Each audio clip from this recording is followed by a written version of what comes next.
Time magazine wrote an article. They said this is the most complex surgical procedure in the history of mankind. One of his people came up and said, Mr. Trump, Rod Stewart just came in. And he said, I don't care, this is Ben Carson.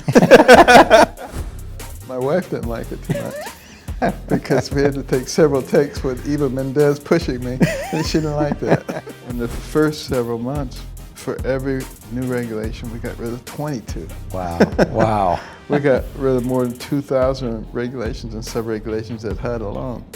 He said, sir, I am an expert marksman, and I shot you many times. I'm Rick Walker. I'm sitting down with some of my most captivating friends to discuss topics ranging from politics and business to religion and pop culture. Welcome to Conversations at the Mansion.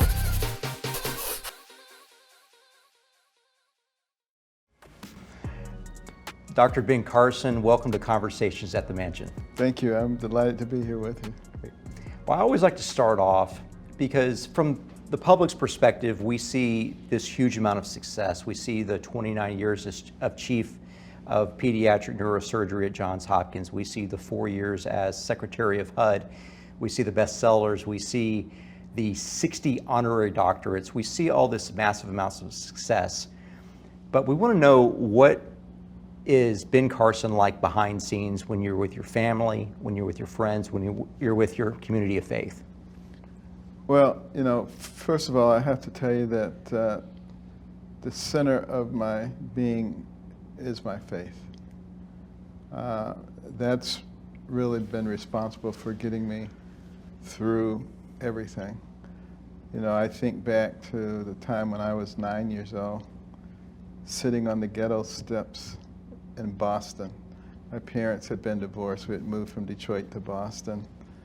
And I was looking through the building across the street because all the windows were broken out. And there was a sunbeam shining through, and it made me think about my future.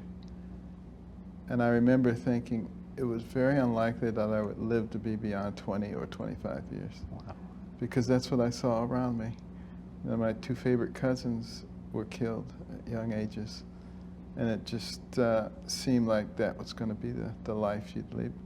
And there were so many people who were always so negative. They were always saying, you know, the society is stacked against you. You know, the same stuff that they're saying today, you know, with systemic racism, except then it was true. Yes. Now it's not true. And, but, you know, I had a mother who was so determined. She had less than a third grade education.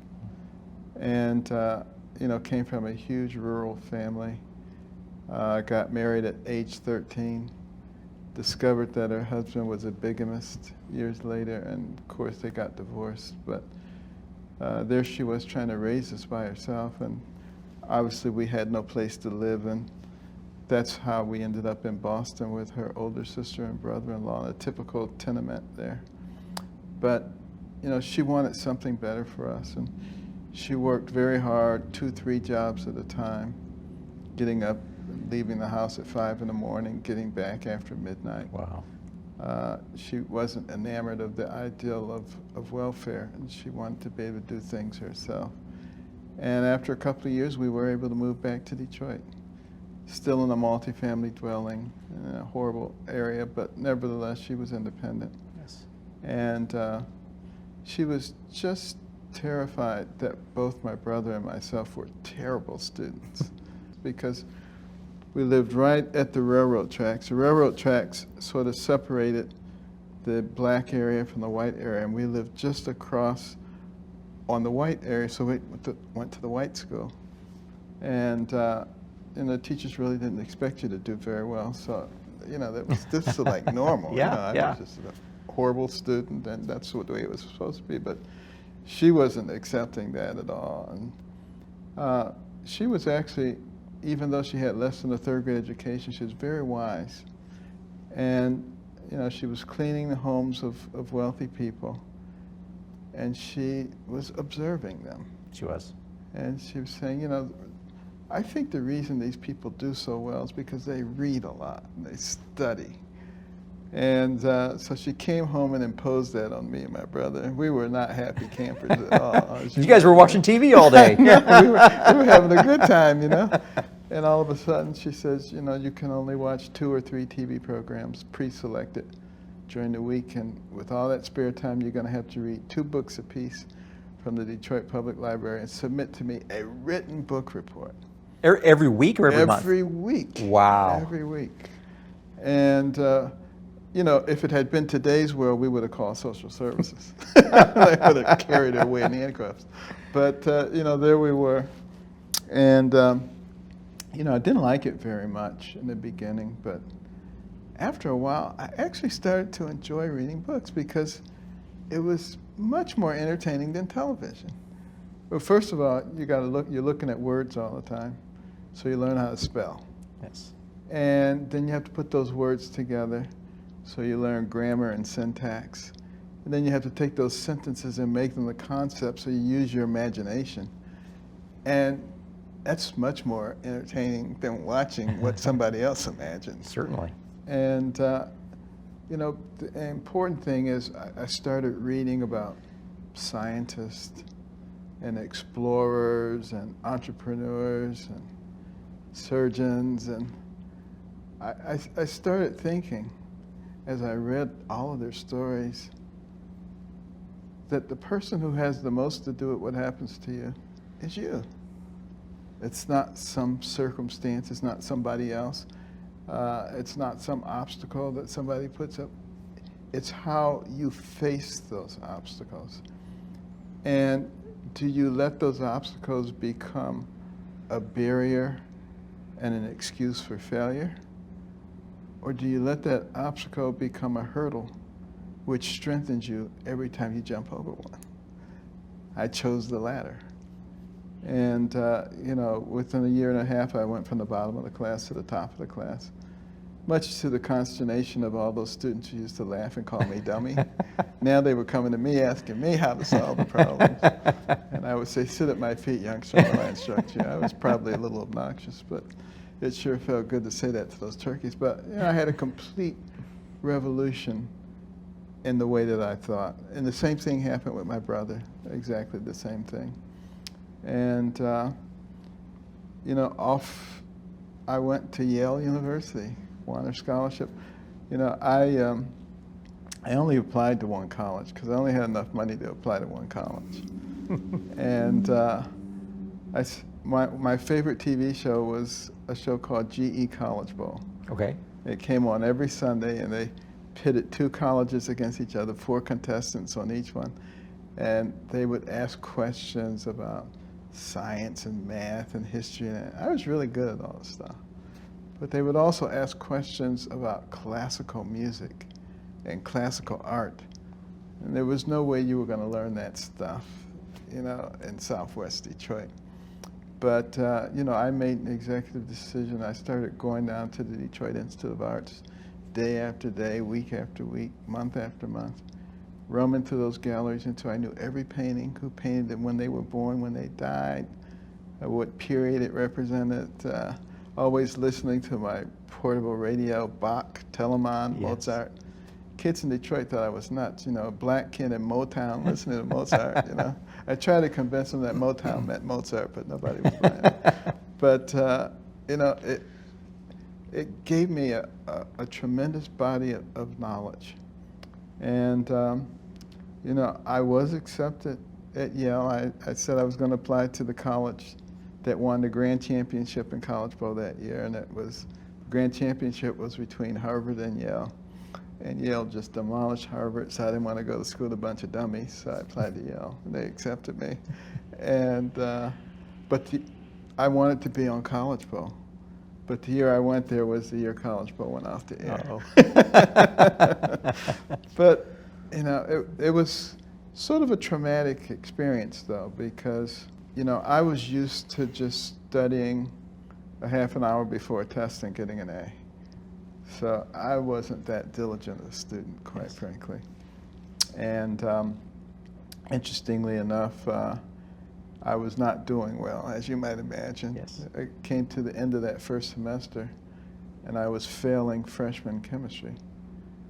And I was pre-med. And you can't fail chemistry and be pre-med. So, you know, it was the night before the final exams, and I just said, Lord, I always thought you wanted me to be a doctor. It's the only thing I ever wanted to do is to be a doctor. First, I wanted to be a missionary doctor. Then I wanted to be a psychiatrist. But it was always some kind of doctor. And I said, obviously, I'm not going to be a doctor because I'm going to fail chemistry. I said, so could you please tell me what it is you really want me to do? Or alternatively, and preferably, work a miracle. And then I took this big, thick chemistry book, and I'm going through it. I'm going to go through this whole thing in one night, you know. And of course, I fell asleep. And I dreamed I was in the auditorium, the chemistry auditorium where the lectures were given. Just me and a nebulous figure working chemistry problems on the blackboard. And I awakened very early in the morning, and the dream was so vivid in my mind, I started looking up the stuff that the nebulous figure was writing out. And the next day when I went to take my chemistry exam, I opened the test booklet, and the first problem, I said, wow, that's one of the ones I dreamed about. Wow. Boom, that was easy. Turned the page, the same thing. I aced it. I was one of the first people out. Got a great mark on it. And I just said, Lord, it's obvious you want me to be a doctor. And I said, I'm never going to put you in that position again. I'm going to study. And that did make a big difference. Wow. But then it was on to medical school. At the University of Michigan. And, you know, I did poorly on the first set of comprehensive exams. And so poorly, in fact, that my counselor, the person that they assigned to get you through, you know, I had to go and see him. And he looked at my record, he said, you seem like a very intelligent young man. He says, I bet there's a lot of things you could do outside of medicine. And he said, you know, your situation is hopeless, you know, so you should really drop out. We can help get you into some other program or something. And yeah, I was devastated. I just went back to my apartment, and I just prayed. I said, Lord, help me to figure out what to do. And I started thinking about my life, my academic life, and I said, what kind of courses have you always done well in? And what kind of courses have you struggled in? And what's the common denominator? And I realized I did really well in courses where I did a lot of reading. And I struggled in courses where I had to listen to a bunch of boring lectures, because I don't get anything out of boring lectures, zero. And there I was sitting in 6 to 8 hours worth of boring lectures every day. Wow. So I just made an executive decision to skip the boring lectures and spend that time reading. And the rest of medical school was a snap after that. Wow. And wow. you know, years later, when I came back to the medical school as the commencement speaker, I was looking for that counselor, because I was going to tell him he wasn't cut out to be a counselor. Because, you know, there's so many people who are just negative all the time. They're always telling you what you can't do and not helping you figure out what you can do. That's right. And it's one of the reasons that, you know, my wife and I have taken such an interest in, you know, the academic careers of young people. And, you know, we put in reading rooms all over the country. I think we've got close to 235 of them now. Yeah, and this is through the Carson Fund? Through the Carson Scholars Fund. Great. And you guys won the prestigious philanthropic award from the Simon Group a few years ago. Yes. Which a lot of people that aren't inside the philanthropic world understand that is a huge deal. That's a huge award. It comes with $250,000. And we also won the Ronald McDonald Charity Award, which comes with a check for $100,000. Wow. And Ford Foundation and a bunch of stuff. But, you know, because what we tried to do is encourage young people not only to excel academically, but also to care about other people. Mm-hmm. So you can't win unless you have at least a 3.75 grade point average and you have demonstrated significant humanitarian qualities. And because we're really trying to create the future leaders, there are plenty of people who are smart. You know, Hitler was smart. Yeah. Marquis de Sade was smart. But they were not nice people. They didn't care about other people. Yes. And, you know, we need people who are both smart and who are caring. And, you know, I think we especially need that now because, you know, when you look around you, you see so many people who are mean to each other, who are cruel to each other. And, you know, they just say the nastiest things. If you don't agree with them, they try to cancel you. Mm-hmm. And so, you know, that was the whole purpose of trying to create future leaders. And this is the 25th year. This is our 25th anniversary. And a couple of months ago, we gave out our 10,000th scholarship. Wow. So, you know, it's wonderful to see this going on. Yeah. And we were, earlier this week, or was it last week, I don't remember, we were walking around in D.C. Near the Washington Monument, and a woman came riding up on a bike, and she said, "My son is an 8 times Carson Scholar," because you can start in the 4th grade and you can win every year until you graduate from high school. Wow. And she was so proud of him. But I told him we were just as proud of him as she was. Yeah. And, you know, those kinds of things have become, you know, extremely important. But, you know, just trying to help people in general. And, you know, that was the wonderful thing about being a pediatric neurosurgeon. You know, there were so many kids who really had desperate illnesses and abnormalities. And in many cases, people had given up on them. And through the grace of God, you know, a lot of times we were able to save them and give them a second chance at life. And there's really nothing more satisfying than that. And I run into people all the time who would come up to me and they'll say, "Dr. Carson, my parents told me that you operated on me when I was a little baby." I just want to thank you. You know, it's so cool to see that. But, you know, I retired.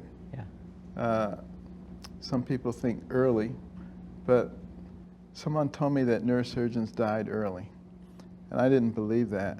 So I wrote down the names of the last 10 neurosurgeons that I knew who died, calculated the average age of death, and it was 61. Wow.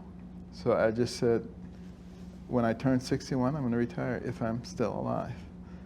And, but then I failed retirement because all of a sudden, you know, people were wanting me to run for president. Yes. After I gave the National Prayer Breakfast speech in 2013, which I thought was a really strange request because I had given the National Prayer Breakfast speech in 1997. Yes.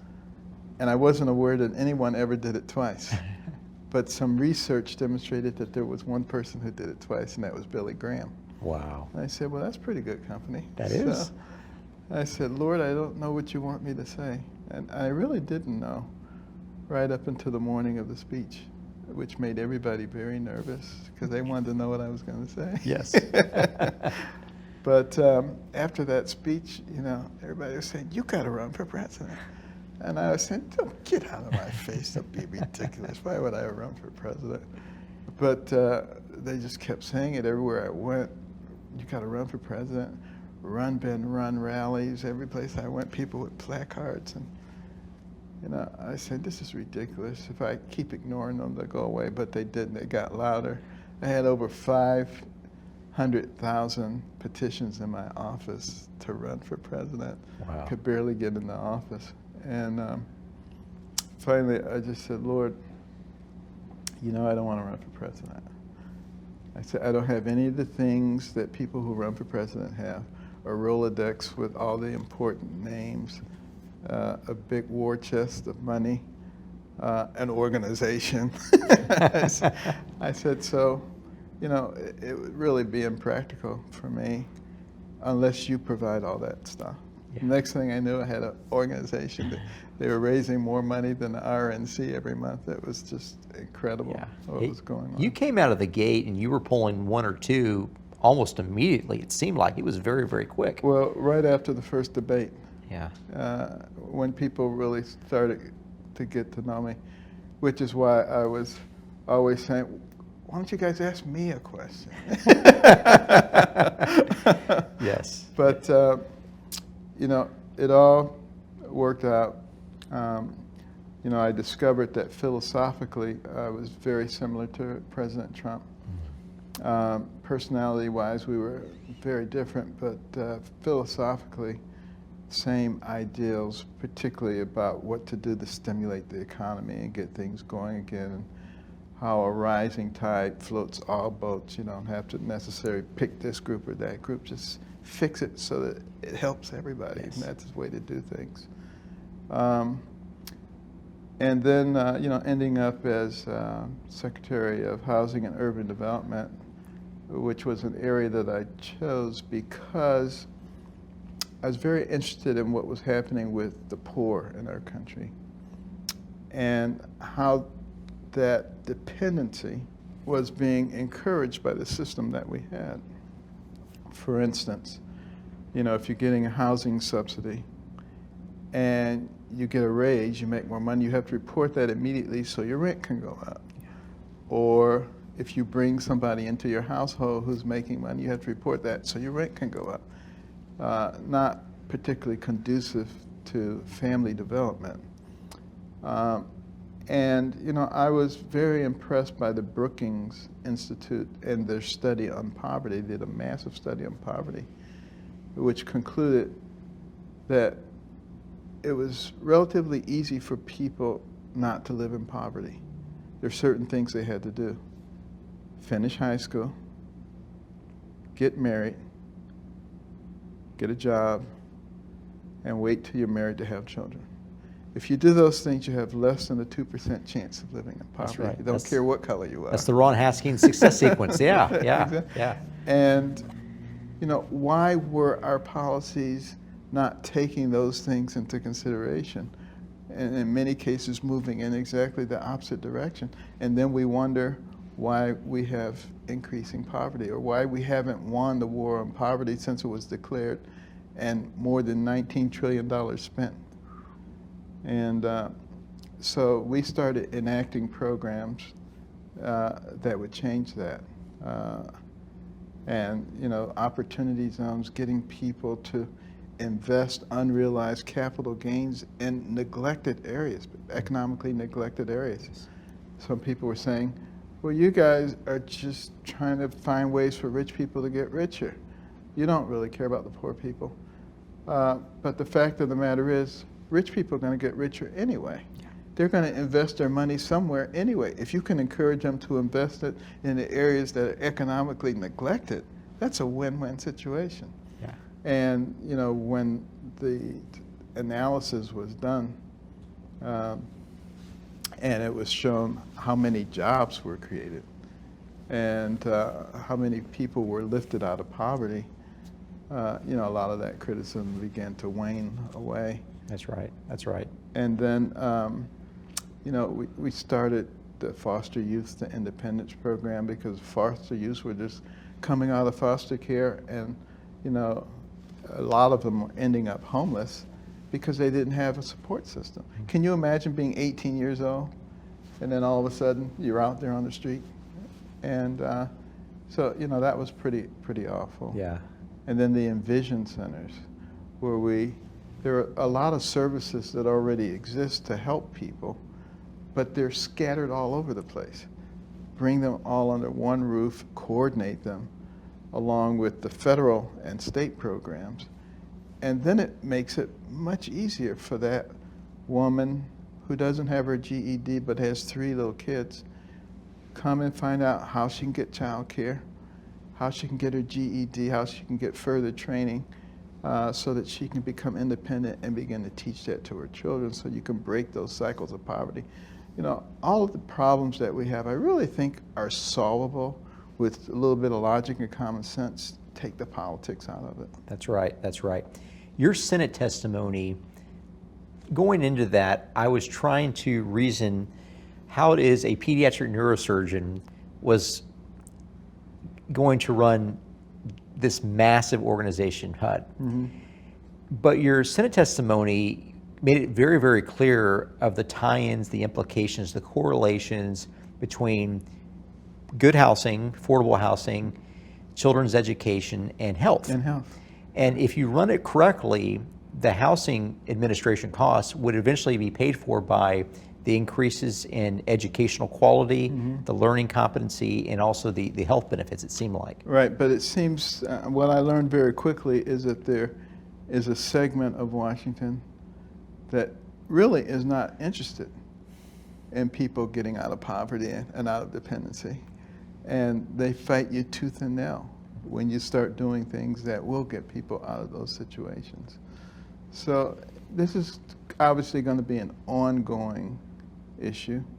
It's one of the reasons that a lot of the people that I worked with at HUD have joined me in the new endeavor, the American Cornerstone Institute, because we don't want to see our country go down another pathway.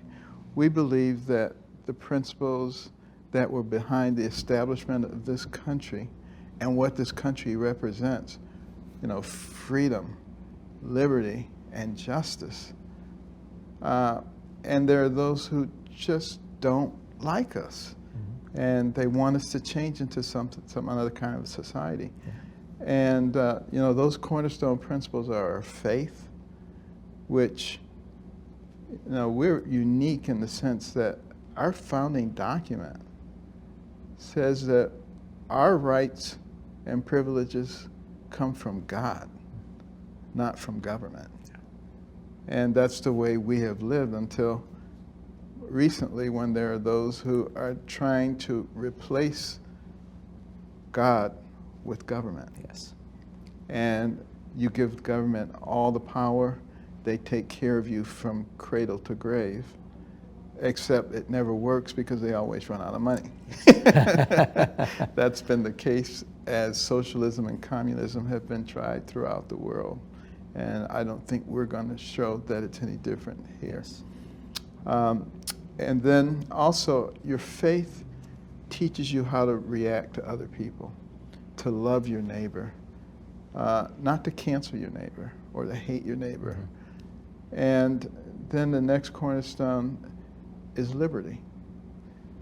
People came to this country from all over the world because they were so attracted to the ideal of being able to lead the life that you want to lead, as long as you're not infringing upon somebody else's rights. And that drew people from every aspect of the world. And now we're in the process of changing that. And some people say, well, we haven't lost any of our liberties. Yes, we have. Almost no one is willing to speak freely anymore. It's always, let's see, am I going to get in trouble? Am I going to lose my job? Am I going to get canceled? And, the fact that it isn't the government imposing it, it's big tech and media imposing it with the compliance of the government. Is every bit as effective as the government was applying it. Yes. And, we need to make sure that the American people understand what real liberty is all about, why it's so important, and why those freedoms come from God. And then the concept of community, which is the next cornerstone. The reason that this country was able to thrive is because we worked together. You had small communities all across this nation, from sea to shining sea, in many cases separated from other communities by, tens or even hundreds of miles. But they still survived. They thrived and they grew. Why? Because maybe everybody didn't have this skill, everybody didn't have this skill, but they worked together to build those communities. If it was harvest time and a farmer fell out of a tree and broke his leg, everybody else harvested crops, took care of his family. It just wasn't an issue. And that kind of camaraderie and unity made us incredibly strong. That's one of the reasons that we were able to pull together during World War II when the Nazis and the Axis powers were, making progress.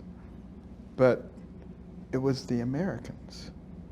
It was the Americans, those young men who were able to go into massive areas of conflict and hundreds, thousands being slaughtered on D-Day when they got to those shores and they were being mowed down. They didn't stop. They stepped over those dead bodies and they overwhelmed the Axis forces, knowing in many cases that they would never see their homeland or their loved ones again. And they did that so that we could have freedom. And the young women who went into the factories and produced more airplanes and tanks and mortars than anybody could imagine. That's America. And that's America when America works and we work together. And has America made mistakes? Of course. Do we have some warts? Of course. As does every place that is inhabited by human beings, because human beings are not perfect. But you don't try to erase your history. You try to learn from your history, and you move forward. And that's one of the things that we're pushing at American Cornerstone. And then the last cornerstone, life. From the womb to the tomb, we need to encourage respect for life. And as we've gotten away from respecting life, we've become much more coarse, much more callous in the way that we treat each other. So one of our new programs that's rolling out this summer is called the Little Patriots. And we're trying to make sure that our young people actually know who we are. Not this, critical race theory garbage and all this stuff, but what is the real history of this country? And who are those heroic figures and what made them heroic? Warts and all. Yeah. We take the whole thing and we look at it. We make sure that people understand what were the driving principles that created a nation that is not this horrible, evil place that they try to make it out to be. Because if it was all that horrible and evil, why would people be forming caravans trying to get in here? Okay. So they could be persecuted? Exactly. Yeah. I don't think so. So, we just have to open our eyes, be logical, bring a little bit of common sense into the argument. Yes. And, I find that our country is sick right now. But hopefully it's not a terminal illness. Yes. It's something that we can get over. And we just need to diagnose it and bring the right treatments. That's right. That's right. On May 3rd, FoxNews.com published a piece that you co-wrote with Governor Kristi Noem about this division, right. About this bastardization of what's happening to our educational system, the things that are trying to teach our kids about, and you implied that. You mentioned critical race theory a second ago. Why are you so concerned about this sort of agenda being specifically talked to in the school system, and secondly, about where it implies where we need to go? Well, because it creates people who resent our country, people who resent themselves, resent their parents. It creates a lot of white guilt. It creates a lot of black and minority victimhood. And those things lead to terrible policies. They don't lead to unity, they lead to division. And, our nation is incredibly strong. It is not a nation that can be brought down by Russia or China or North Korea or Iran or any of them. but it can easily be brought down from within. A nation or a house divided against itself cannot stand. Words from Jesus. Yes. Repeated by Abraham Lincoln. And, a house divided never has stood, and it never will stand. And that's why it's so important that we confront this before it becomes the standard of teaching in our country, because our demise will shortly follow that. So we can't be passive. And that's why we're encouraging parent groups. Go to the school board meetings. Get involved. Encouraging people to speak out. Yes, you may be targeted. You may be persecuted. You may be canceled. But those who helped to establish this nation in the beginning, they took a lot of risks too. There was no guarantee that a bunch of ragtag militiamen could beat the most powerful military force on earth. It would be like Cuba defeating the United States. But it certainly won't happen if you don't try.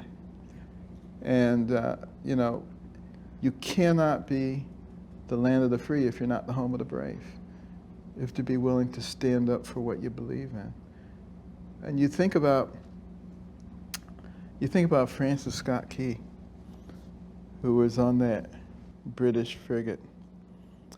And, he knew about the warning that had been given by the British commander to General Armistead at Fort McHenry. He said, "Take down that flag and surrender. If you don't, we will reduce you to rubble." And they had quite an armada out there, and it looked like maybe they could follow through on that. But General Armistead would not surrender. He would not take down the flag. And as the sun went down, the bombardment started. All night long, rockets and the bombs bursting in air. And at the crack of dawn,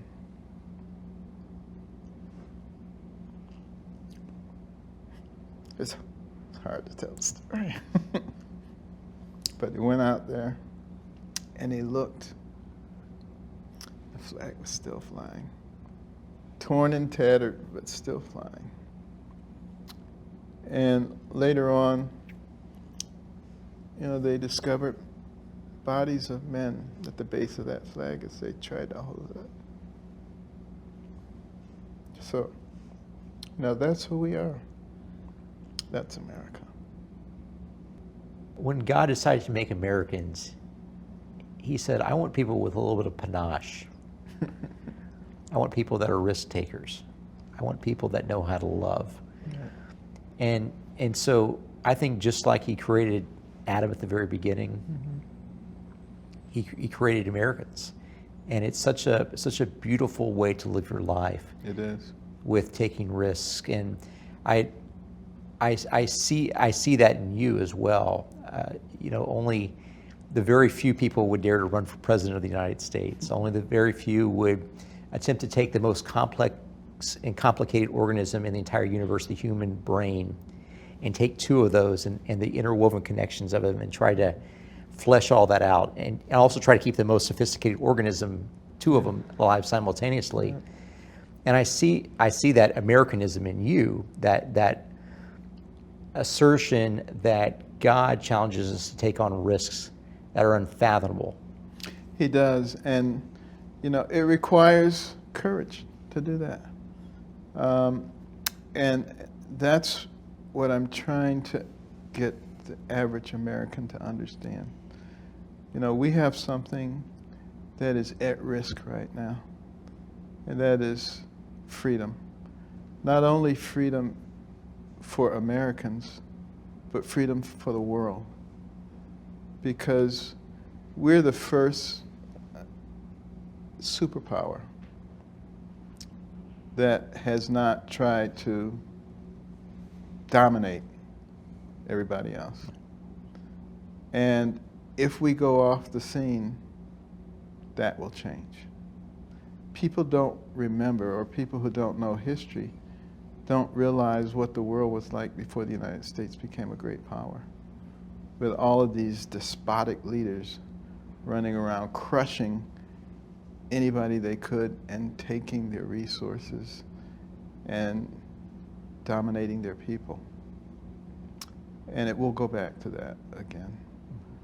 But right now we just have to come to the understanding that we're not each other's enemies. We've allowed the media and those who want to fundamentally change our nation to get us to believe that that person who has peacefully lived across the street from you for the last 20 years is now your enemy because they have a different yard sign than you do. Yeah. And that they have to be treated differently. What a bunch of garbage. You know, there's nothing that says in order to be cordial and friendly with each other and cooperative that we all have to think the same things.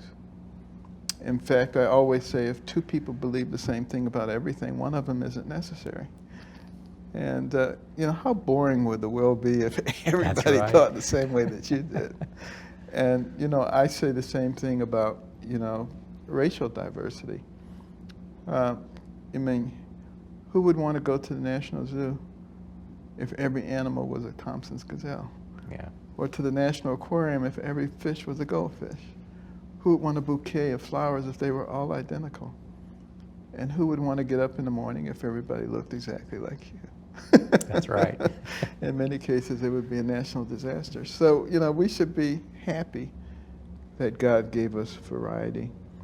And we need to emphasize, as Dr. Martin Luther King said, the content of the character, not the color of the skin.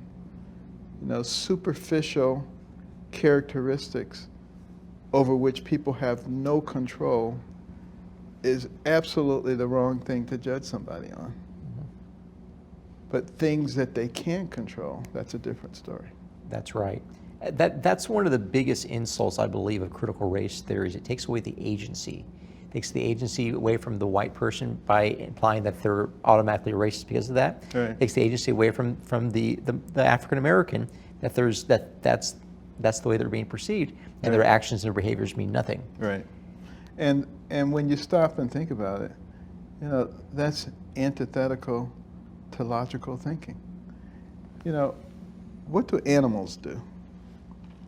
Animals do not have these brains like we do.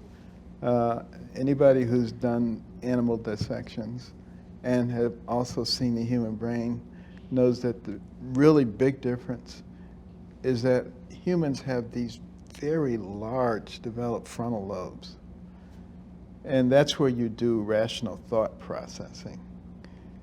Animals have big, you know, midbrains and things that react. Yes. So they react largely on external visual clues. They don't have the ability to process deeper than that. Yeah, especially in the present. Yes. In the present, yeah. So why do we reduce ourselves to acting like animals when we have so much more capacity? And I think that's what we really need to start talking about. I think we also have to encourage real open conversation. You know, particularly in places like universities that try to keep certain philosophies away from the kids. You know, I've gone to some of those universities, some very liberal universities, and spoken.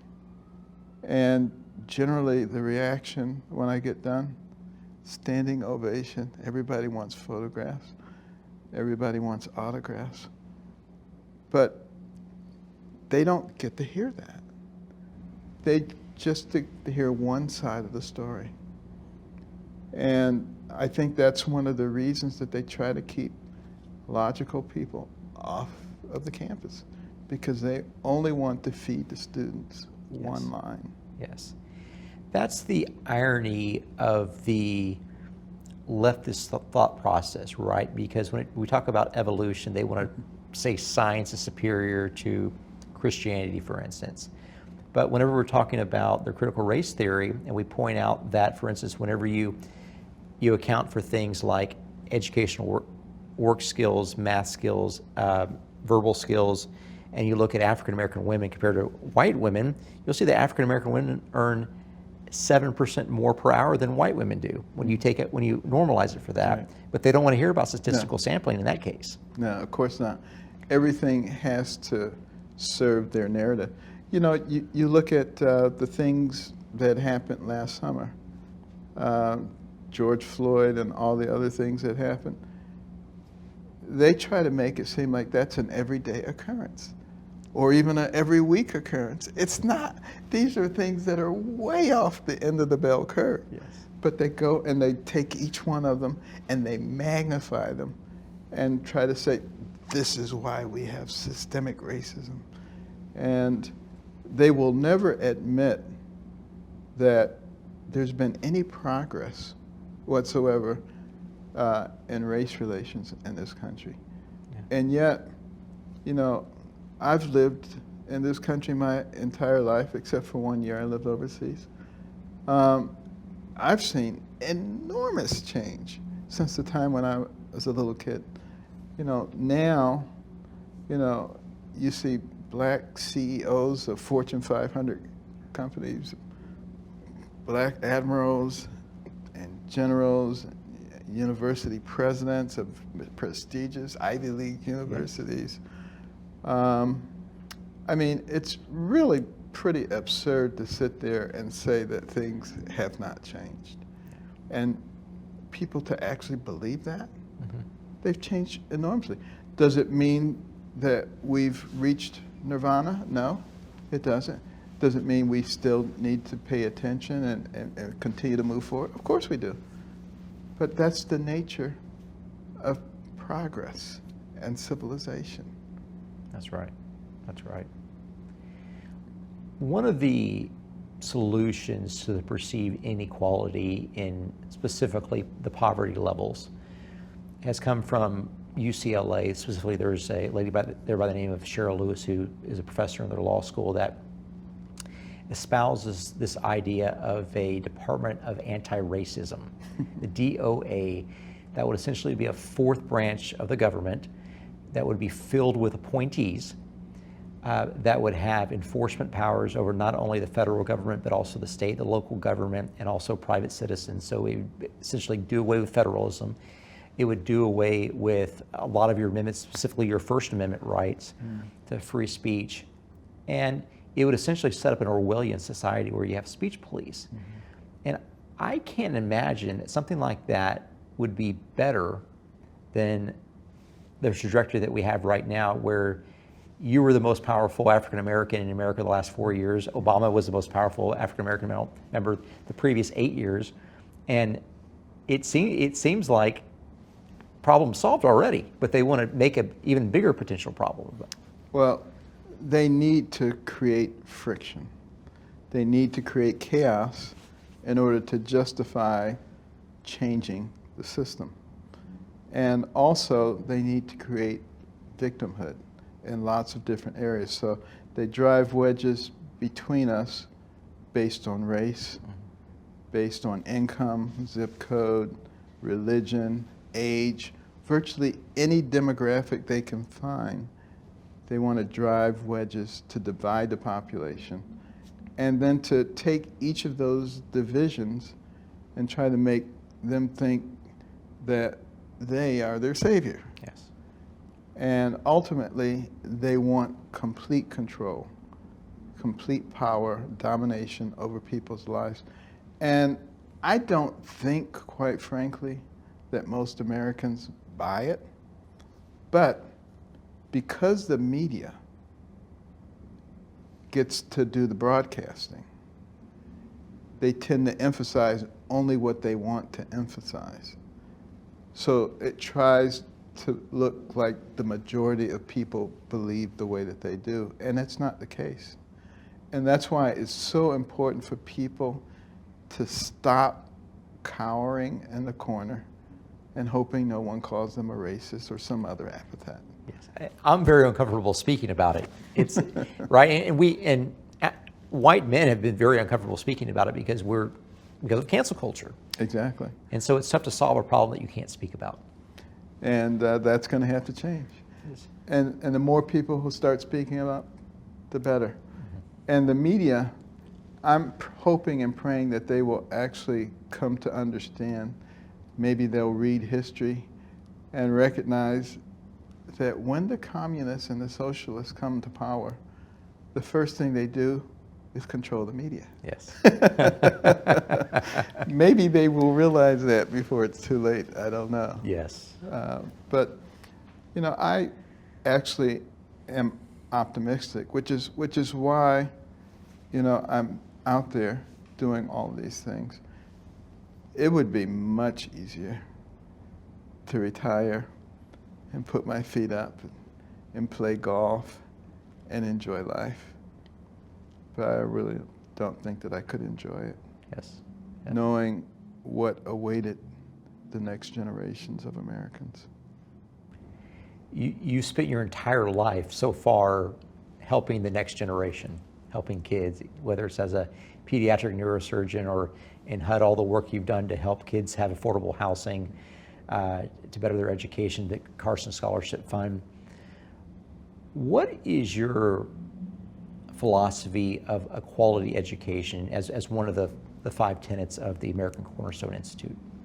Well, the reason that a quality education is so important is because it doesn't matter where you came from. You can come from the worst ghetto, you can come from Appalachia. It doesn't matter where you come from. If you get a good education, you write your own ticket. You become valuable in the society. And that's what we try to get people to understand. I used to always say, and I still do, I tell some of the minority students who think they're being discriminated against, I said, why don't you concentrate on some of the hard sciences? Calculus, the right answer is the right answer. It doesn't matter what the teacher thinks. That's right. But, with critical race theory, now they're trying to say, precision in the answers and only one answer, that's racist. That's just white supremacy stuff. And I can't even believe some of the stuff that they're purporting to spread to our society. That's right. And I'm just hopeful that people will be a little smarter than that. That's right. The other thing that I think is so important, I have to come back to it again, and that is the concept of faith. It really is such an important part of who we are as Americans. When de Tocqueville came to the United States, came to America to study us, because the Europeans were fascinated with our country. They were saying, how can these people be making so much progress so quickly? What the heck is going on over there? And, he was so impressed with what people were hearing from the pulpits of America and the tremendous value that we placed on faith and family and community, and how that made us into incredibly strong people, willing to take on all kinds of adversities and to conquer them. And when we throw away that faith in God, it has to be replaced by something else. And the likelihood of that something else being as good as God is incredibly small, which is why I think we're seeing so much turmoil. And it also divides us because we don't have that common thread which binds us together. But it will go away very quickly if we don't talk about it. And during this COVID fiasco, where so many tried to cancel church while saloons were open. You know, we can't allow that to happen. And we have to continue to push those values of decency that allow us to have an improving society at all times. And so when we say we are one nation under God, we have to make that true. When every coin in our pocket and every bill in our wallet says, "In God we trust," we have to make sure that those are not just words that roll off of our tongue.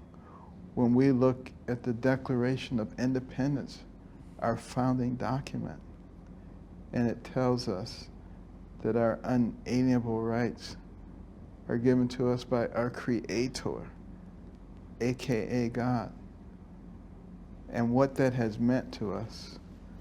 When we go back and we look at our history, we look at George Washington as a young officer courier during the French and Indian War at the Battle of Monongahela, and all the other officers who were working for General Braddock. The Americans and the English were working together at that time against the French and the Indians. And all the others were shot and killed. George Washington, on the other hand, kept riding back and forth and never suffered an injury, although after the battle, he had 4 bullet holes in his petticoat and bullet fragments in his hair. And years later, he was coming through the area. He had gained quite a lot of fame. He still wasn't president yet, but he had gained a lot of fame. And Chief Red Hawk, one of the chiefs during the French and Indian War, was very elderly at that time. He made the trip. He said, "I had to meet this man." And he said, "Sir, I am an expert marksman, and I shot you many times." And after a while, I told my people, I said, "Just hold your fire. It doesn't matter with this man." He said, "I needed to meet the man who is protected by the Great Spirit above." Wow. And that's the story of the bulletproof Washington. Wow. And there are many other amazing stories involving the development of our nation, the Battle of Long Island, when Washington was down to his last battalion, and they were surrounded on land and on sea, and it looked like it was the end. The British were closing in. And meteorological records indicate that that evening a dense, mysterious fog fell over the area. It didn't lift in the morning. It stayed there until he was able to escape and all of his men. And some people say it's coincidence. It's not a coincidence. There were so many episodes. And I think God has blessed our nation, but God never forces himself upon people. And we have to once again grasp the significance of having a relationship with God, and how that inspires and informs our relationship with each other. That's right. That's right. You know, God didn't necessarily come to make bad men good. He came to make dead men live. Mm-hmm. And it's our decision whether we're going to live like that. Exactly. Like I said, he doesn't ever force himself upon us, but he has made eternal salvation available to people. And, you know, I've had a lot of discussions with scientists about God. Even had a public debate in Hollywood. Myself and Francis Collins on one side. Wow. And Daniel Dennett and who was the other? The famous atheist who wrote The God Delusion. Dawkins? Dawkins. Yeah. Right, on the other side. Wow. And we had quite an in-depth discussion, and at the end of the discussion, I said, well, I think you won the argument because you convinced me that you came from a monkey and I came from God. That's great. And of course the audience just cracked up and he was just so mad. But I don't demand that everybody believe the way that I do, but I say, why not apply a little bit of logic and common sense? How did we get here? Just poomp and we were here? And something came from nothing? And it was completely ordered? Yeah. Such that our planet rotates around the sun every 365 days and rotates on its axis every 24 hours. And it's at a perfect distance from the sun so that we're not incinerated. And I mean, it just goes on and on. It does. How does that just happen? Yeah. Particularly in light of the second law of thermodynamics, entropy, which says things move toward a state of disorganization. Yes. So you have a big explosion and everything becomes perfectly organized? I don't think so. Well, they like to even dismiss the laws of thermodynamics and even cause and effect. If the Big Bang happened, that was an effect. What was the cause? Right. If that was the first instance of something natural, something outside of nature must have struck down into nature like lightning and caused it. And the Latin phrase is ex nihilo nihil, out of nothing, nothing comes. Mm-hmm. Exactly. And also, people say, how can you make this congruous with the Bible? Yeah. How can the earth be millions and millions of years old? And the Bible says it all happened in like the last 6,000 years. But the Bible doesn't say that. The Bible says, in the beginning, God created the heavens and the earth. The earth was void, without form and void. It doesn't say how long a period existed before he started doing stuff. So when you bring that up to him, they said, man. But not only that, but remember, he's God. If he wanted to do it in 6,000 years, if he wanted to make something that was really old, he could do, boom, and there it would be. That's right. That's right. That's right. That's because he's God and we're not. Yeah, yeah. Well, I always like to point out to when they ask the questions about time and history and the Bible is, what year is it? It's 2021. All right, and I forgot, what person in history did they reorder time around? That's right. That's exactly right. It's either 80 or BC because of a certain person, and so we've got a historical person there that is really here, and his resurrection is a historical certainty. Exactly. It's a certainty. Our calendars are based on it, even though they're trying to redefine it now. Yes. Well, we like to give a gift to the guests that come on, and so everything's handpicked by me. So the game here is to try to figure out why I gave you this gift, and it should mean something to you. But this is it, and then I want you to tell us why I gave it to you, and there should be a story or two around that. Oh, isn't that nice? Messiah. The composition and afterlife of Handel's masterpiece. I'm anxious to read that. George Frederick Handel wrote the Messiah in 3 weeks.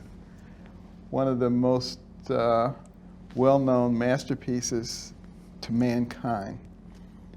And obviously he was inspired.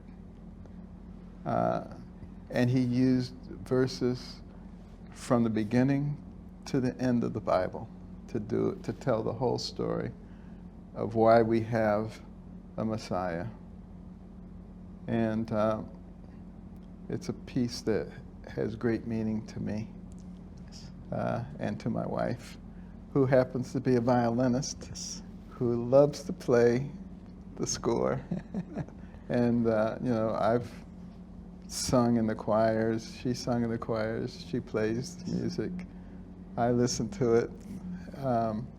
So this is a perfect gift for me. I appreciate it. You went to Johns Hopkins to get into the school through your missions interview, and at least Cuba Gooding Jr. portrays it this way, where you made the comment that you loved classical music and that Handel composed the Messiah in 3 weeks, and how amazing that was, and he immediately extended you an offer. That was the first case. The second case was in 1997, which was then your third conjoined twins surgery separation, the Bandas. That you went back to South Africa for that. Right. And do you remember this part? I remember that they were playing classical music. Yes. And so at the end. And at the end, the Hallelujah chorus. That's right. That's right. 25 hours Yes, into it. Yes, exactly. Yes. Hallelujah, hallelujah, hallelujah, hallelujah, hallelujah, hallelujah,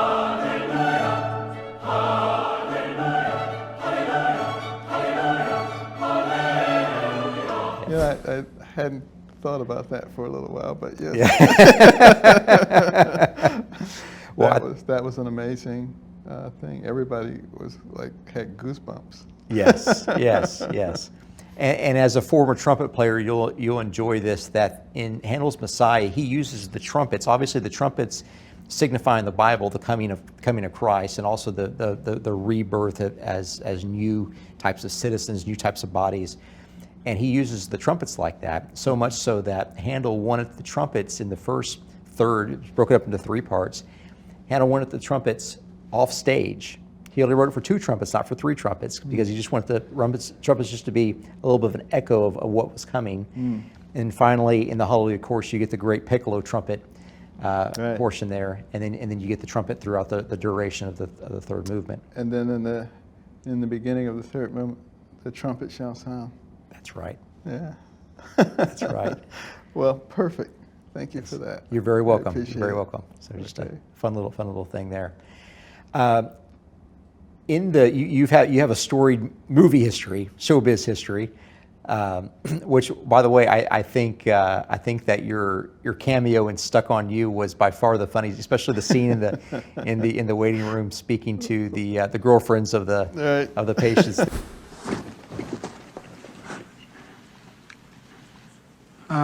Look, I don't quite know how to tell you guys this, but we lost them. Dr. Carson, good news. We found Bob and Walt. Someone took them upstairs. Oh, fantastic. By the way, the operation was a smashing success. Was that fun for you? It was fun, actually. My wife didn't like it too much because we had to take several takes with Eva Mendez pushing me, and she didn't like that. Watch the hands, watch the hands. But no, that was a lot of fun. And then I don't know if you know, but we made a cameo in Gifted Hands also. Yes, you were walking by, Yeah, and you're. there was both my wife and I were walking by. We were looking at a chart. Yes. It was my Alfred Hitchcock moment. But yeah, that was fun. And we went on the set, and everybody stopped, and they came and gathered around, and they said, this is not a job for us. This is a mission. And that was extremely touching. And interestingly enough, you might have noticed, anybody who knows much about medicine knows that the scenes in the OR, in contrast to most medical shows, were very realistic. Yes. And the reason that they were so realistic is because those were real doctors and nurses that were gotten from one of the local medical centers to play those parts. Wow. So Wow. that was good. During some of the craniopagus procedures, which is the head-to-head joining, I believe, there is, well, you used this strategy before where you actually stop the hearts and you'll cool the blood. Walk us through some of the more technical elements of this procedure. In the first case, the Bender twins, they would join at the back of the head. And the outflow from the brain comes through that area. So every attempt to separate those kind of twins in the past had resulted in them bleeding to death. And, you know, the twins were brought to my attention. I had already, by that time, I was only 35, had already developed a reputation for maybe doing some unusual things. So this was in 84. That was in 87. 87, okay. Right. And so I just started thinking about it. And I talked to a friend of mine who was the chief of cardiothoracic surgery. Bruce writes, I said, Bruce, you know, you operate on little babies, you operate in their heart. How do you keep them alive? And he says, we use hypothermic arrests. We cool the body temperature until the heart stops, pump all the blood out. On an infant heart, we can operate up to 1 hour before we have to warm the blood up, pump it back in, and then we shock the heart back into pumping again. And, you know, I just started cogitating on that. And I said, you know, what if we were doing a separation, when we got to the part where we had to cut through those vessels, we went on hyperthermic arrest, and then we were able to cut through and reconstruct all of those vessels in less than an hour and pump the blood back in and start the heart up. And, you know, I explained that to everybody, and they said, you know, that could potentially work. Which just sounds just completely insane, doesn't it? It does. Yeah, at the time, Time magazine wrote an article. They said, this is the most complex surgical procedure in the history of mankind. But it worked. It worked. Wow. And, you know, we tried to do the same thing with the Makwaba twins in South Africa. They were deteriorating very rapidly, and they were joined the same way. Yes. But when they opened the chest to put them on hypothermic arrest, they discovered that one of the twins' heart wasn't working. So the other one was doing the work for both twins. Mm-hmm. And that's the reason they were deteriorating rapidly, because as they grew, they were going to congestive failure because the one couldn't pump for two bodies. And so we got them separated and sewn up, but of course the one with no heart function immediately died. Yes. The other one was okay in the beginning, but then started having seizures, and it turns out that the one that didn't have any heart function had all the kidney function. And the one that had the heart had no kidney function. So after a few days, that one died. Wow. And I remember I was just devastated. I remember flying back, and I was saying, God, you know, anybody could fail. You didn't need me to come over here and fail. But, you know, it was a couple of years later that the Banda twins. 1997, Yeah. out of Zambia. Mm-hmm. Right. And, of course, we had everything in place for the other twin case, including the teams, the international people who were able to bring them all back together. You brought them back to Medusa, where you had done the surgery in 1994. Mm-hmm. Okay. And, of course, this time it was highly successful. But it never would have been had we not done everything in preparation for it for the previous case. Wow. And sometimes, you know, we don't necessarily understand why things happen, but God does. Yeah. You made a somewhat unconventional choice within the Banda's procedure regarding the shared sinus, I think. Well, with the Banda case, we got to a certain point, and there were so many different vessels crossing each other that we stopped the operation because it was very hard to figure out what was going to who and what you could cut, what you could move. Sort of like a time bomb. And I said, you know what? Why don't we close them up and we can restudy them and allow some more collateral circulation to develop, and then we can come back later and finish the job. And the doctors from Zambia and South Africa said that's a great idea, and I know it would work at Johns Hopkins, but we can't keep partially separated twins alive. They'll die. And now I really felt the weight of the world on my shoulders, and I just prayed. I said, Lord, it's up to you. And I went back in there, and for the next several hours, I was operating. But I don't remember what I did. And the other neurosurgeons after the case said, we could not believe what you were doing. We just couldn't believe what you were doing. But when we finished the operation, after 28 hours, one of the twins opened his eyes right there in the operating room, reached up for the endotracheal tube. The other one did the same thing by the time we got to the ICU. Within 2 days, they were extubated. Within 3 days, they were eating. Within 2 weeks, they were crawling. And of course, they're neurologically normal young men now. Wow. So Praise God. it's amazing. Yeah. It's Yeah. amazing. What do you see as the role of challenges and disappointment and failure in life? Because it seems like there's a higher good in a lot of this, especially with the 1994 procedure that went awry, but 1997 that really came to fruition, that there was some benefit there. How does God use challenges and disappointment? Well, I always say nothing is an actual failure if you learn from it. Because that's how we make progress.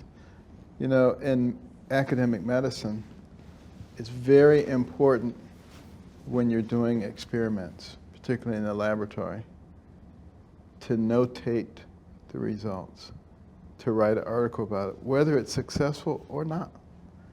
Because somebody else is going to be working on that. And they can learn just as much from your failure as from your success. And they can move a lot faster if they know what doesn't work along with what does work. So, failure is a part of life, but it's the way that you react to it that makes the difference. There's virtually no one who's done anything of significance that doesn't know failure. Nothing ever works 100% all the time right up the line. But there are a lot of people who get discouraged by the failure, and they stop.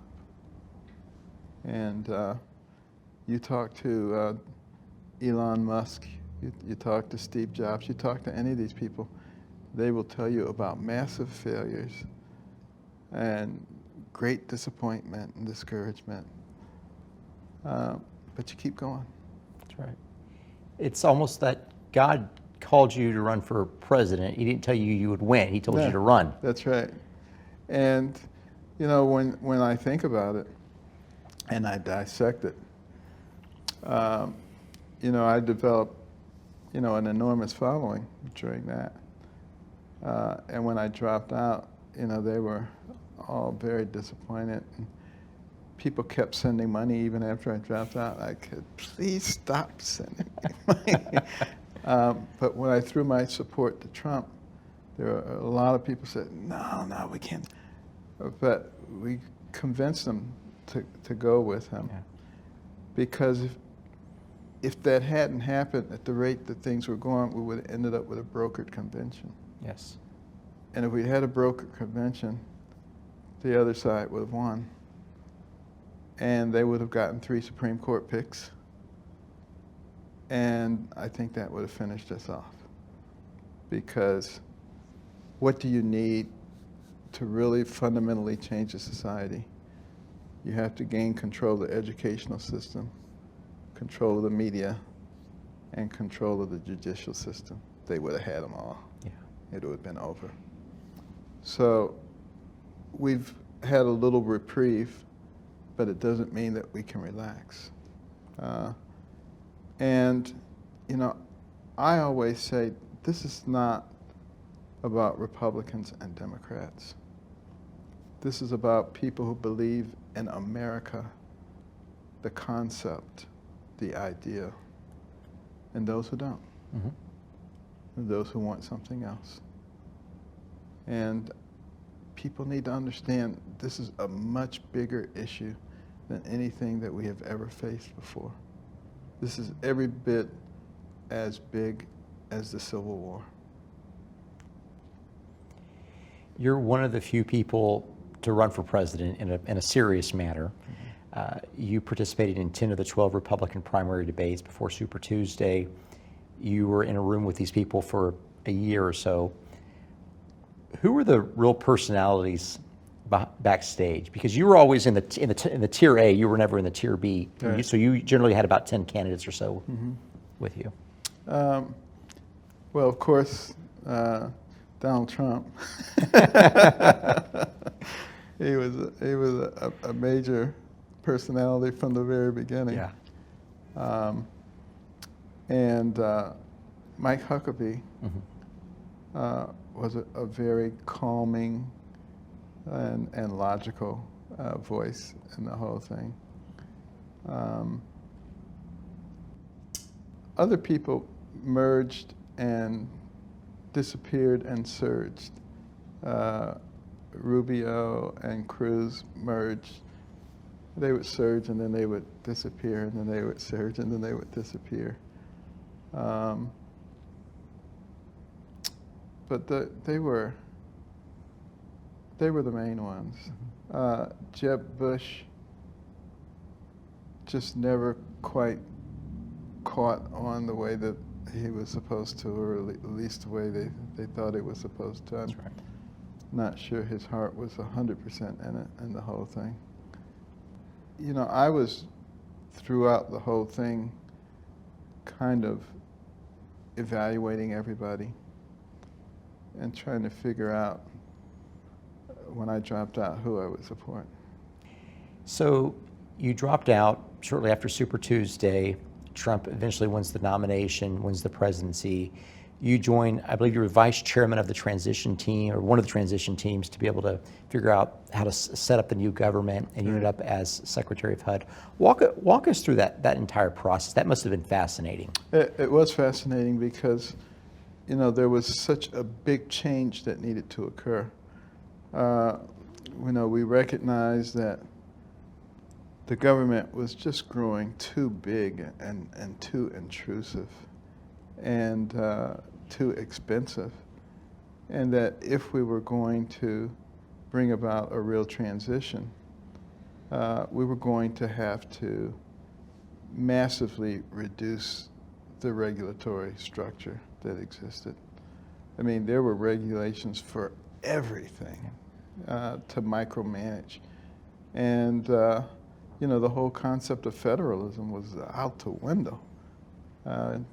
They just wanted the government to control every aspect of your life. So, you know, one of the first things you might have noticed that came out of the administration was the rule that for every new regulation, you had to get rid of 2. But people really took that to heart. And in the first several months, for every new regulation, we got rid of 22. Wow, wow. We got rid of more than 2,000 regulations and sub-regulations at HUD alone. And, you know, those were the kinds of things that were necessary to really open up the economy, to create the kind of environment. And this is where it's good to have a businessman as opposed to a politician who understands what kind of environment is fertile ground for the development of new business. Yes. And of course, by reducing the taxes and reducing the regulations, it made it really easy for people to start businesses and to hire new people. And, you know, in a very short order, you saw what happened. You know, the lowest unemployment for African Americans, Hispanics, Asian Americans, record low unemployment for women, increasing wages, a very strong economy. And those are exactly the things that I had talked about when I was running. So I was so happy, you know, to see that. And, you know, we had real alignment in terms of how that should go. That's right. And I think you, Wilbur Ross, and Stephen Mnuchin were the three guys that survived the entire 4 years. And Sonny Perdue. That's right. That's right. That's right. Well, but it looks like if you look at the 2017 Tax Cuts and Jobs Act, it looks like a lot of that, the opportunity zones that you mentioned, the capital gains treatment changes, all of that just has yours and Stephen Mnuchin and Wilbur Ross's hands all over, fingerprints all over it. It's been phenomenal for the economy. It was amazing how effective it was in terms of new job creation, in terms of lifting people out of poverty, in terms of increasing wealth, because there were 8,761 opportunity zones. Yeah. And when you haven't heard very much about it in the new administration, No. even though they saw the tremendous results. And people stopped complaining about it, you know, about a year and a half ago because they were seeing the results. Yes. But, you know, unfortunately, when you throw politics into the mix, bad things begin to happen. And that's why it's so important, I think, for people to see in juxtaposition what happened with the last administration and what's happening with this one. Mm-hmm. Yeah. They need to see the difference, because otherwise what happens is you just slowly, like the frog in the saucepan, slowly get cooked. You slowly slide towards socialism and communism. The next thing you know, you're there. Now it's like slapping them in the face with a cold fish and oh, see what's happening. And I think that's actually going to be a good thing for our country. Yeah. I mean, let's you originally brought up the Opportunity Zones program. It's a phenomenal program. Let's specifically what has to happen here. So you somehow trigger a capital gain. You're an investor, you're a mom and pop, you sell some stock, you sell it collectible, you trigger that. You can either pay taxes on it immediately, or you can defer it for 7 years and get two step-ups basis. Or basically, if you take the investment of the unrealized capital gain and you leave it in for 5 years, you get a 10% decrease in the capital gains taxes that are needed. If you leave it in for 7 years, it's 15%. And if you leave it in for 10 years, you don't have to pay any capital gains on the new money that was realized as a result of the investment. So it's a tremendous incentive. And it was anticipated that it would attract $100 billion worth of new investment into these opportunity zones over a 10-year period. In the first 2 years, it attracted $75 billion, three-quarters of that amount in just 2 years. It was a phenomenal opportunity.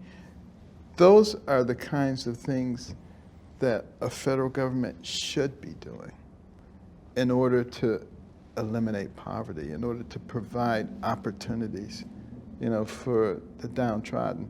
Not programs where you just hand people money and do things that aren't, you know, encouraging them to climb ladders of opportunity or have lasting impact.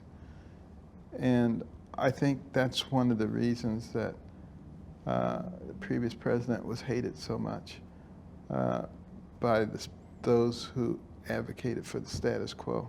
This was pretty far out of the status quo, Yes. the way we were doing Yes. things. But they were working. Yes. And they were working very quickly and Yeah. very And effectively. they were targeted pretty specifically at these census tracts that had economic issues, a certain percentage of the poverty level, I believe, that the governors could nominate to the federal government. Maybe it was Right. Stephen Mnuchin's team that was. Right, they were able to take 25% of the places that had significant amounts of poverty and designate them as opportunity zones.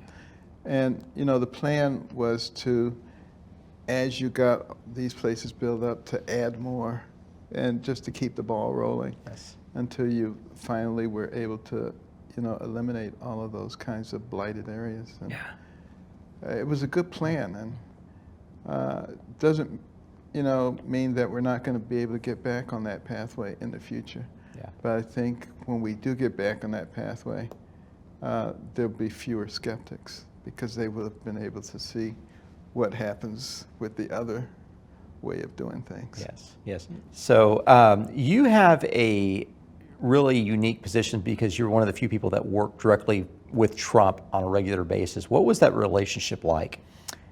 First of all, people should know that Trump is a really nice person. He's a really fun person to be around. And he actually cares about people. And the way I really first discovered that was when I went to Mar-a-Lago for the first time. This was before either of us got into politics. And, he and I were talking, and he was just so cordial. And one of his people came up and said, Mr. Trump, Rod Stewart just came in. And he said, I don't care, this is Ben Carson. But, and talking to his people, the people who work there, the people who park the cars, the people who fix the food, they just have so much love for him. And, that doesn't, you can't fake that. Mm-hmm. He does things for people. There was one time his limo had a flat tire, and a fellow stopped to help them get it back on the road, and Trump wanted to do something for him, and he said, no, it's all right. So Trump said, well, at least let me send your wife a bouquet of flowers. So give me your address, and he said, okay, well, we can do that. And the next thing you know, the guy got a bouquet of flowers with a note in it that Trump had paid off his mortgage. Wow. Wow. So, that's, and, he doesn't talk a lot about the stuff that he does for people, but there are so many stories like that. You don't do that unless you have a good heart. And one of the other ways I knew he had a good heart is, during the campaign, we were all running. At one of the debates, I couldn't hear my name announced, so I was just standing there. Everybody else gladly walked past. He didn't. He came and he stood with me until they managed to straighten it out, what was going on. Wow. He was the only one who complained about the fact that the moderators of debates were not asking me questions. Yeah. And everybody else was delighted they weren't asking me questions. Yes, yes. So, Well, and you and Trump are the only two to go up against CNBC and try to get changes. You both threatened that we're not showing up unless you do these handful of things. So you mentioned mortgages a second ago. As Secretary of the Housing and Urban Development Administration, you being a conservative, you have to use federal tools. Conservatives are traditionally limited government folks, but you're relying on low interest rates, which involve the Treasury, the Fed. You're relying on economical means to be able to effectuate change, get limited low-cost housing, low-cost multifamily developments done through your partnership with Fannie and Freddie. What is maybe one or two things that's changed in your mind for the limitedness of government, especially in places of direct impact to the American citizen like HUD? Well, actually, the biggest thing that changed during the administration in my agency was the fact that it was so ineffective and inefficient that we had not had a clean audit for 8 years. There were so many material defects and deficiencies. The Inspector General couldn't do a real inspection. All of the accounting offices were frustrated. OMB had a hard time working with HUD. And so I realized very quickly that none of the programs are going to be effective or efficient unless we get this under control. Now, some people thought that I didn't have much management experience.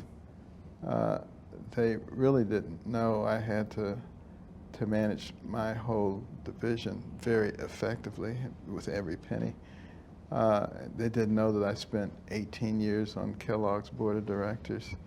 They didn't know that I spent 16 years on Costco's board of directors.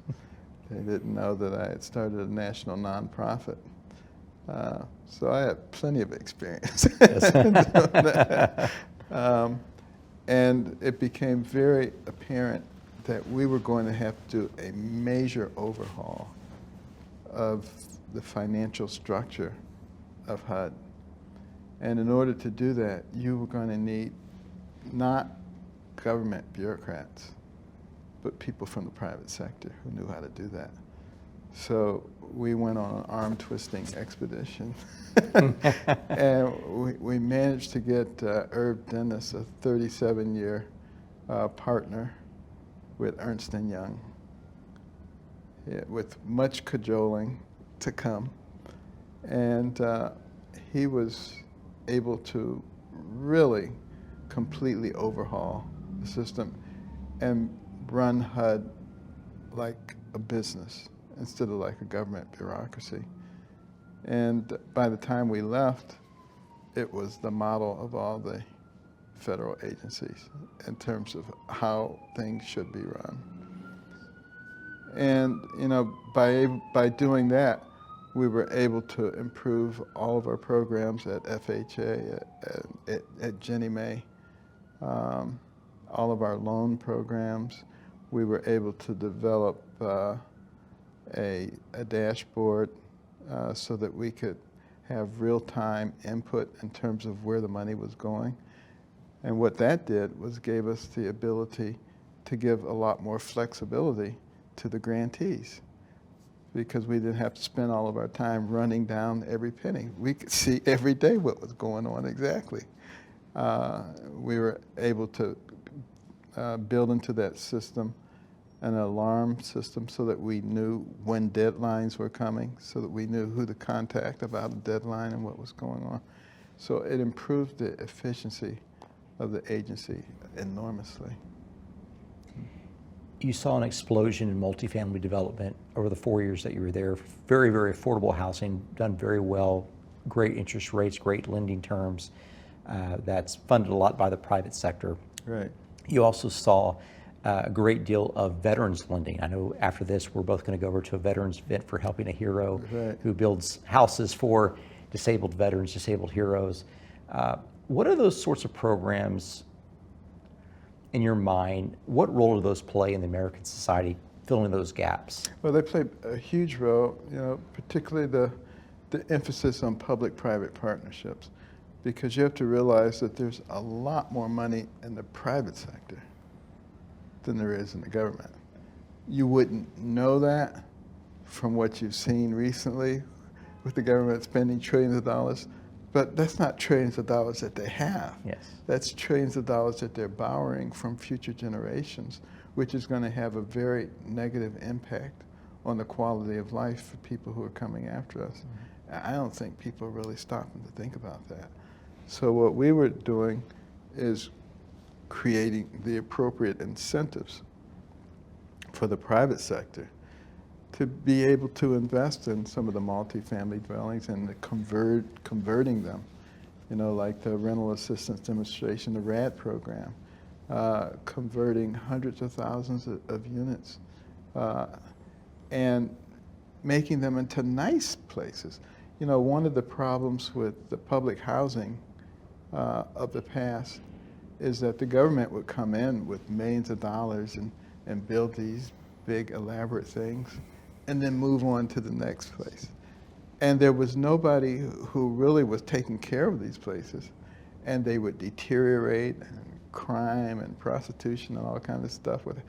And it would just be a disaster. Who would want something like that in their neighborhood or anywhere near them? So, you know, that led to isolation. And these were just bad policies, bad forward thinking. When we do it the other way, with the public-private partnerships and with the local community involvement, we're able to build beautiful mixed income places that no one is ashamed of. But again, you don't put those in the middle of a neighborhood of single-family homes. There are plenty of places around where you can put them and have win-win situations for everybody, and everybody's happy. For some reason, as you probably know, there was a lot of controversy. You know, people saying that, no, we have to put this big multifamily development right here in the middle of this neighborhood because that will give us the kind of appropriate diversity and stuff that we need. You know, what people don't realize is that the suburbs are already quite diverse. About 32% of suburbanites are people of color.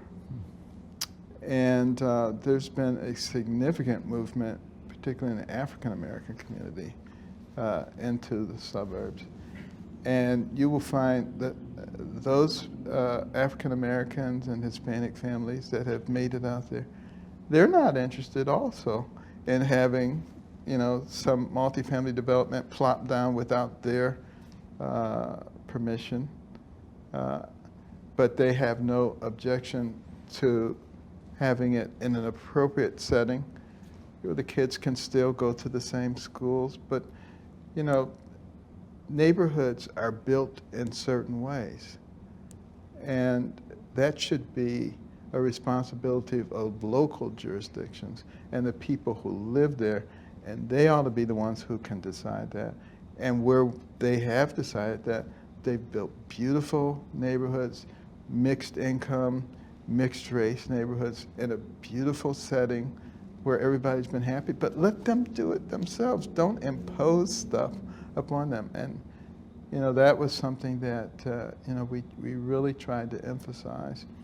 And, you know, we were making tremendous progress also with homelessness. I had developed a very good relationship with Garcetti and with the governor as well, and with the various commissioners. And we actually had put together a plan to be able to take care of the homelessness problem in Los Angeles. Wow. And lo and behold, along came COVID, and everything was just pushed aside at that point.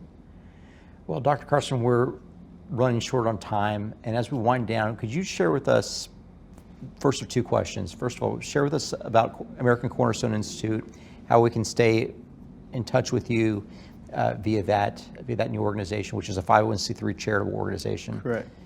Well, first of all, you know, rather than retiring, which I was tempted to do after finishing at HUD, I realized that I probably couldn't relax anyway, knowing what was happening to the country.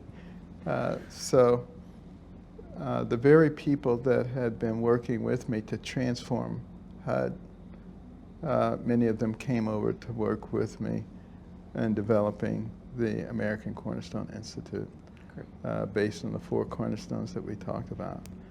And it's growing very rapidly. We're getting a lot of traction very quickly because we're not just a think tank, we're also a do tank. And that's why we're rolling out the Little Patriots program, the More Perfect Union program, where we're getting people involved with the Constitution, with the Bill of Rights, with the Declaration of Independence, with many of our documents and our history in an appropriate way. We're going to be doing a series of roundtables around the nation.